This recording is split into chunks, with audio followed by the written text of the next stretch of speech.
Welcome to World Transits Today. I'm Art Granoff. Connect with me at referenceastrology.com. You can check out my site in the reference library, where you can find some videos and information about archetypal astrology. Stan Groff explains astrology. You can see the three charts that we use in archetypal astrology, the three forms of correspondence, the birth chart, the world transits, and the personal transits. If you watch this show regularly, you'll notice that I talk about the four outer planets and how they're all together for a few years.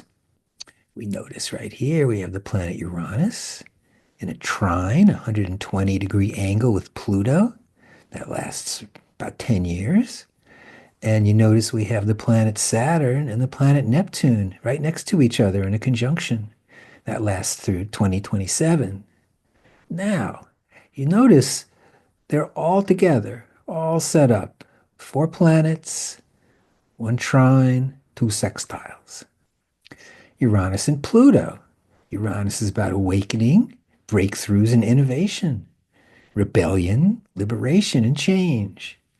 And Pluto brings power, depth, rebirth, and intensity towards one's distinctive path. And together, they symbolize a fresh revolution, radical change, collective awakening, and an intensified drive for freedom. Saturn and Neptune. Saturn's about limitation, boundaries, structure, and discipline. And Neptune is idealism, spirituality, loosening boundaries and transcendence. Also confusion. And together, building Saturn, dreams, Neptune, or tensions between what's real and ideal. Okay, so keep this in mind as we continue. What have we here? Here's three of the major outer planet alignments in the sky for many years. You see, there's Uranus sextile Neptune, there's Neptune sextile Pluto, and Uranus trine Pluto. So it's three transits, combinations of the three outer planets, Uranus, Neptune, and Pluto. Let's check it out. Uranus with Neptune. If Uranus is the new thing, being born, fresh air, and Neptune is the transcendent spirituality, well, that's like a match made in heaven, huh? Being open to the transcendent. Wow. Or being open to being very spaced out. Neptune can be diluted. All right, Uranus and Neptune, very powerful, around for about 10 years.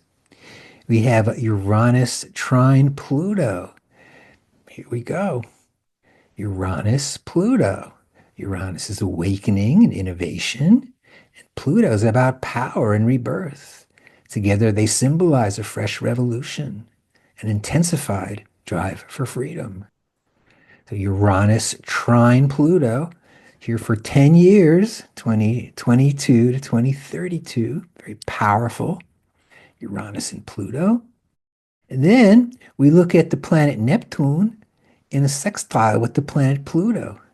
Now, believe it or not, this transit lasts 100 years from around 1930 to about 2030.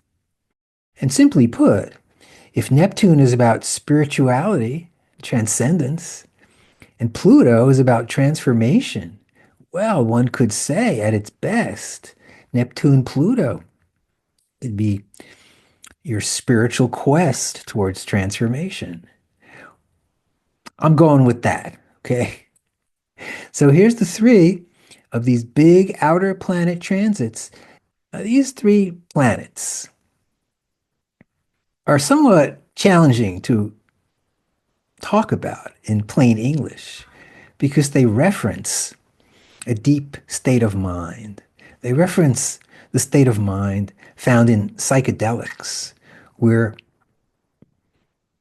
we leave our natural mind, we leave our logical mind, and we go exploring into the depths of the psyche. Thus, Uranus Neptune. Thus, Uranus Pluto and Neptune Pluto. We also have the planet Saturn. We notice that Saturn sextile Uranus came in early 2025 and leaves 2027. Saturn with Uranus. Saturn's about tradition, what is, the way we've always done it, the old way. And Uranus represents what's new, what's exciting, what's on the horizon. So, in a way, they're opposites. Saturn refers to what's solid from the past, and Uranus represents what's new. So, in our mind, there could be that tension between the old and the new. You could be satisfied with what you're doing, say, and some new thing comes along and you don't want to go near it. It's scary. Or you could be doing the regular thing you always do and you're, kind of over it in a way. And then the new thing appears and, oh yeah, let's run to that. Or you could be sort of okay with Saturn and your regular routine. And then the new thing comes and it's kind of challenging and it's interesting. So you're like, let me continue with what I'm doing, but open one eye to the future. So there's lots of possibilities with Saturn and Uranus. Okay. Then also we have Saturn conjunct Neptune for 3 years. Saturn again, right here, limitation, boundaries, and structure. And Neptune is spirituality and transcendence. And together, building dreams or tensions between what's real and ideal. So Saturn with Neptune. I have that in my chart as a conjunction. I'm born in the early 50s. Saturn, Neptune. When I was younger, it was more of a conflict between stuff I like to do and things I had to do. Okay, things I like to do, my imagination, having fun, Neptune, and Saturn, the bottom line, having my thing together so I could support myself, etc. It's tricky. But now that I'm 72 and I've been through a lot of decades and a lot of torment and a lot of work, inner work, I realize that Saturn Neptune is about building dreams. And that's one of the things, that's one of my goals in doing world transits today is building dreams so they could become attractive. And maybe someone can join me in that dream. Hey. And we have Saturn sextile Pluto. Saturn, what's solid, the way it always was, and Pluto, transformation. Saturn, the strength to transform. So there's all of our outer planet transits at the moment. I call them the top six. 1, 2, 3, 4, 5, 6. And they're around, and they're going to be around for a couple more years. So one thing to think about is that if you do a psychedelic journey or some type of deep breath work journey or somehow open up your consciousness, somehow, with your eyes closed, and you're in that space, you may have an experience around what I'm talking about or different variations of it. And then afterwards, okay, after your journey, we could look at your chart and transits and see what matches. So you can map your personal experience archetypally and get a completely different view. It's interesting, to say the least. Then here's our outer planet transits. Let's add some inner planets, shall we? Let's add the planet Jupiter. And we see right here for November, right here, November, it's Jupiter Neptune, Jupiter Uranus, and Jupiter Pluto. So if Uranus and Pluto is about freedom with intensity, okay, as an example, all Jupiter is going to do is grant that success. So more freedom and more intensity. The thing with Jupiter and Pluto is a couple of ways. When we're younger and perhaps all running on instinct, okay, Jupiter wants to expand and get really big. And Pluto is tough because Pluto is intensity. So many times, the Jupiter and Pluto person is going to be someone that's really intense and really big. Everywhere they go, they've got to dominate the situation. They compel people to do what they say. They're a little pushy, one might say.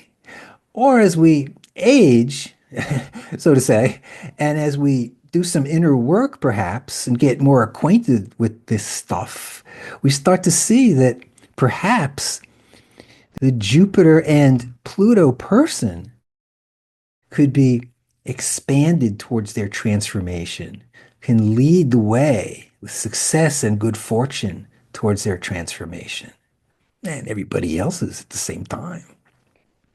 So there we have it. Jupiter with Uranus and Pluto, and also Jupiter with Neptune.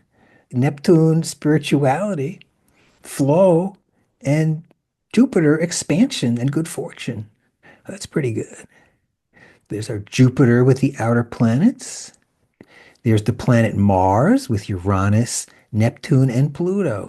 All of November, right? First half of November, kind of leaked in from October over there. So it's Mars, Uranus, Pluto. Uranus and Pluto. Freedom with intensity. Okay.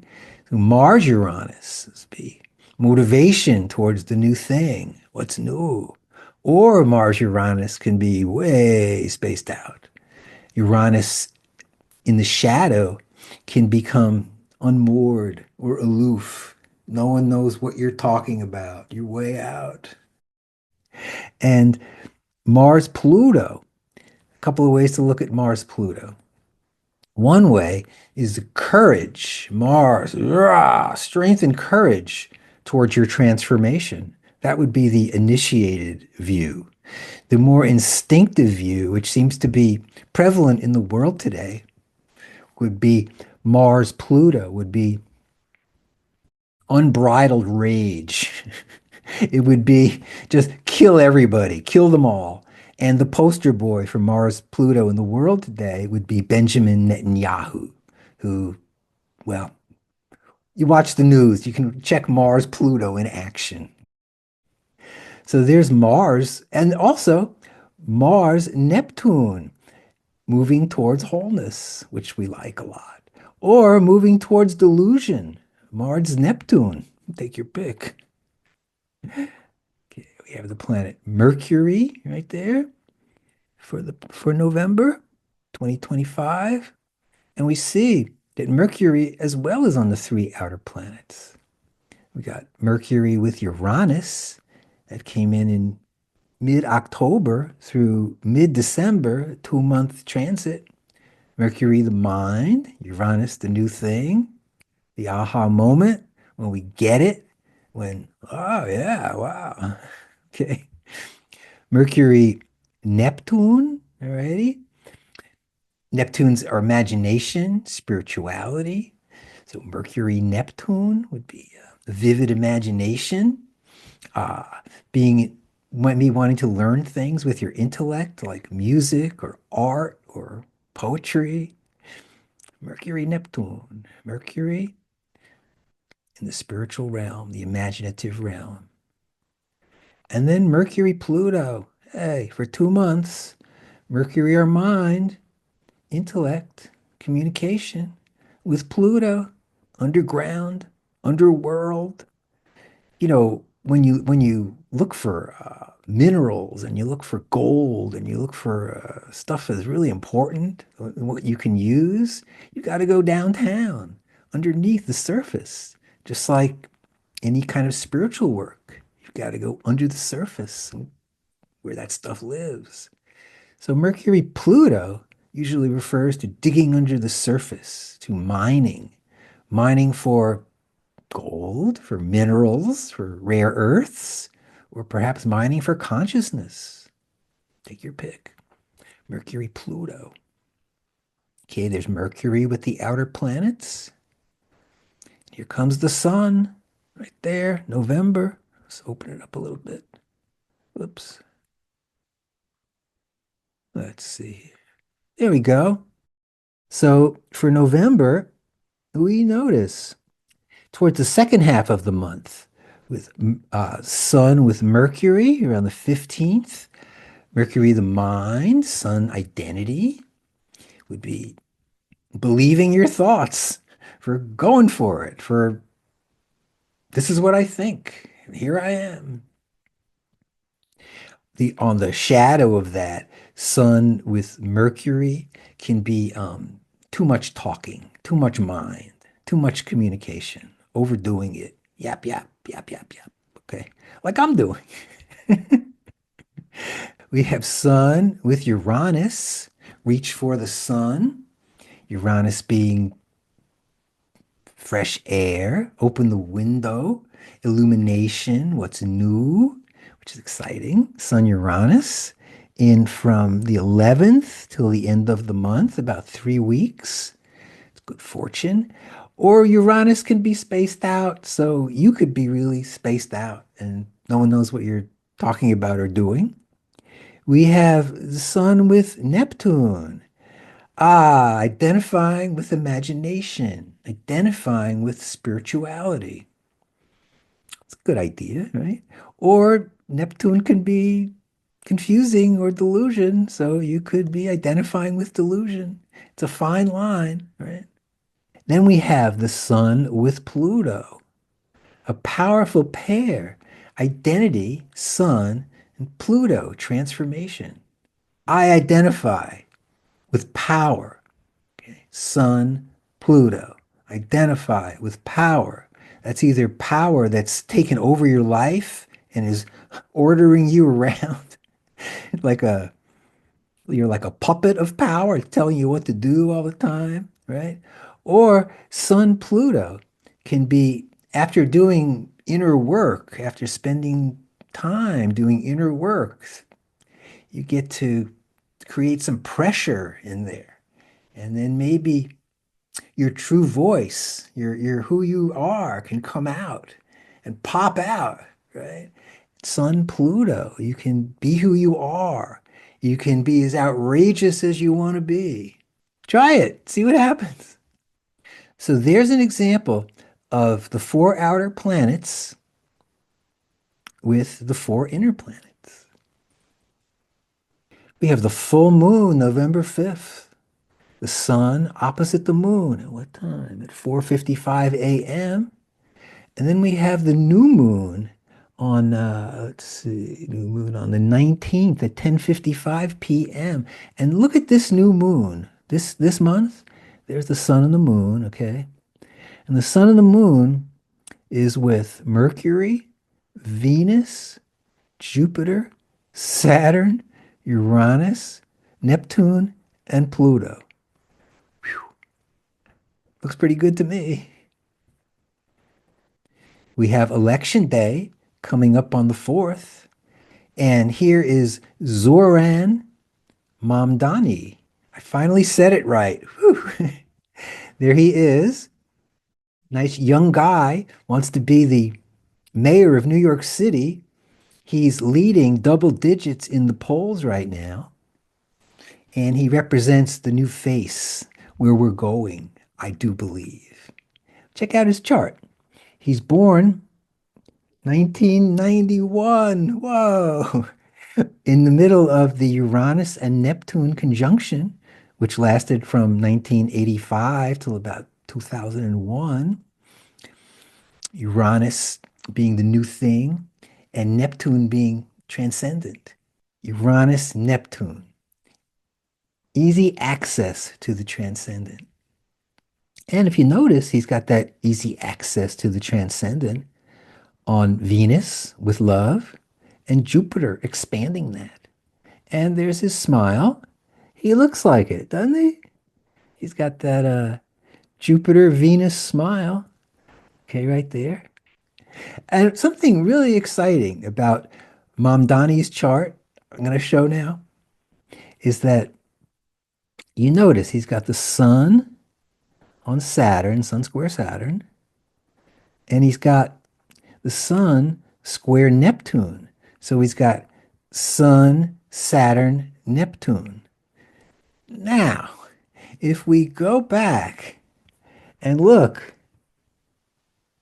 at our four outer planets, okay, Saturn, Neptune, right there, it looks like that Uranus and Pluto and Saturn and Neptune are all together. They're pointing at something. Could they be pointing to Mondami? So after Trump, could he be the new leader, the new breed of leaders, getting us out of this mess and back to some type of reality that works? Let's hope so. There he is, Zoran Mamdani. Election day, November 4th. And I was just in Spain for a short while. Pretty nice over there. They speak Spanish. The food is very good. The coffee's pretty good. And it's really fun hanging out in Spain. And there's a picture of the beautiful Gaudi church that I went to. So thanks for joining me, everyone, at World Transits Today, running down the transits for November 2025. I'm Art Granoff.